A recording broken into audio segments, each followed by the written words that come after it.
Hello everyone, welcome to Durrett's Take.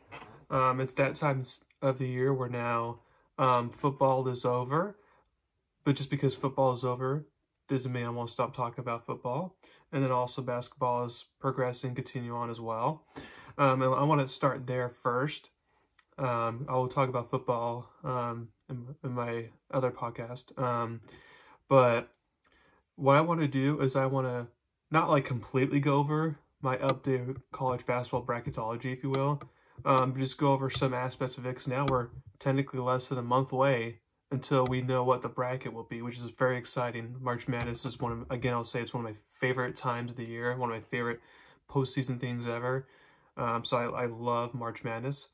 But let's get started. So the selection committee actually came out with their top 16 teams on Saturday early afternoon. And they had Purdue as the overall #1 seed, and then UConn, second place, as #1 seed. And after how this weekend transpired, I imagined the committee would have flipped that by now. But it honestly doesn't matter because UConn's going to take the East region anyways, and Purdue's going to take the Midwest region anyway. So it doesn't really matter who's the overall #1 seed there, as long as they're just #1 seeds. And then they have Houston and Arizona rounding up the #1 seeds. I think that's fine, and then especially if they both, Arizona's case, especially if they both win their conferences, then I think it's definitely fine. They can keep the #1 seeds there. As far as #2 seeds go, North Carolina, they have the #2. I feel like they're #2 for now, but they definitely haven't been playing well as of late. So I want to see if they kind of will figure things out or not, because if they will, then yeah, they should finish by 2 seed, but if they don't, then they could even fall to 3 seed by the end of things. Tennessee, I feel like has the best chance to move up to a 1 seed if Houston or Arizona were to start slipping. And then they have Marquette as a 2 seed and Kansas as a 2 seed. I'm fine with all that. They have Bama, Baylor, Iowa State, Duke as 3 seeds. Fine with all that. They have Auburn as a 4 seed. Illinois is a 4 seed. Fine with that. Then San Diego State was kind of a shocker for a lot of people. But that's a little high for me. But it just shows, the credit goes to Mountain West for being so deep this year. And then they had Wisconsin as the last #4 seed, but after the way they lost, since they said Dayton and Creighton or one of those teams are right in the mix there, I assume they're going to move one of those teams up. I think it's Creighton. And then, yeah, you can go on my LinkedIn page at Durrett to see what I have, for the 5 seeds, 6 seeds, 7 seeds, and so on.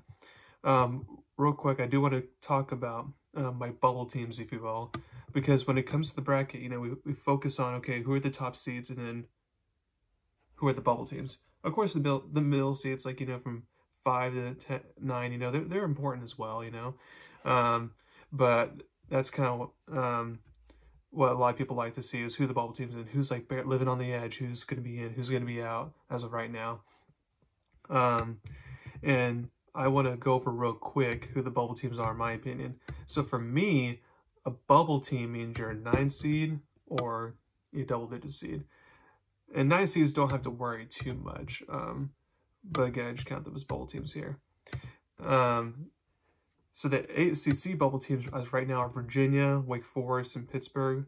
With Virginia, I feel like it doesn't have to worry too much. Wake Forest and Pittsburgh just got on recently. They still have a lot of work to do, but Wake Forest is going to be one of those teams that are really going to be sweating it out on Selection Sunday, depending on how things go.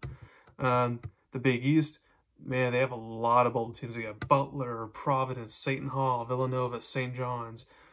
Xavier was on there for a while, but just recently booted them off. But it'll be interesting to see, out of those 5 bubble teams from one conference, which ones are going to get in or not there. The Big 12, to me, just has 2 bubble teams, although one of them's Texas, but to me, it's a weak bubble team. I feel like they're kind of in. So basically, it's just Cincinnati. Again, like Wake Forest, they're going to be sweating out on Selection Sunday. Big 10, Northwestern, Nebraska, but they're both kind of the higher ends of the bubble, especially Northwestern. So Mountain West could get a record-breaking 6 teams in.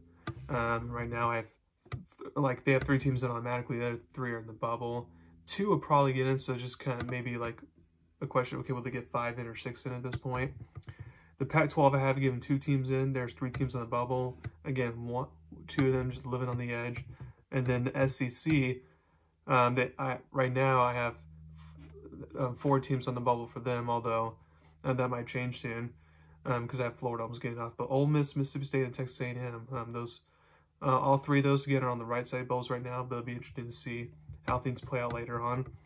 And then as far as like other conferences go that have a bubble team, the WCC has one in Gonzaga. To me, their resume is just kind of light, so I need to see them do at least one other thing while continuing to avoid the bad losses if you want to sneak in. But again, if you want to see my whole bracket, go to down Durrett on my LinkedIn page. One more stat I'll leave with you about this before I move on is there's certain stats that you can take away from all the other tournaments that have happened since the net ranking has been introduced like 6 years ago, whatever it was. And one of those is no major conference team. When I say major conference, you know major conference like ACC, Big 12. You know the major conferences.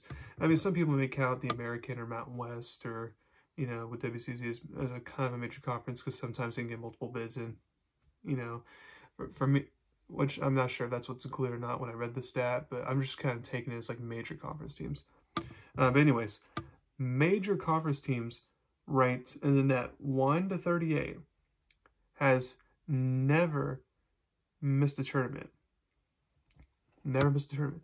So if you're, especially if you're one of those bubble teams, if you're above 38 in net, you know, that's something to hold on to.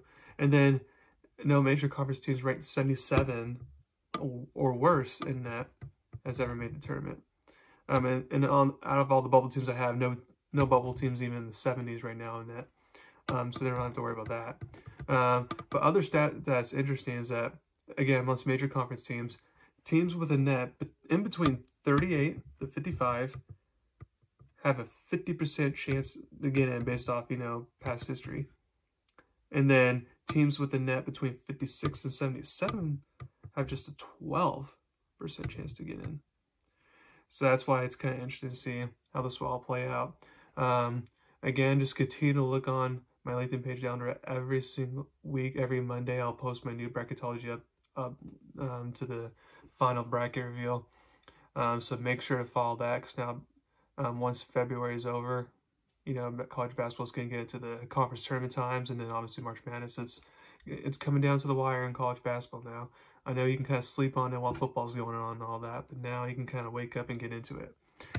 So thank you very much for listening to my podcast today. Please subscribe to my channel and showing about me. Thank you very much. You know, have a wonderful day.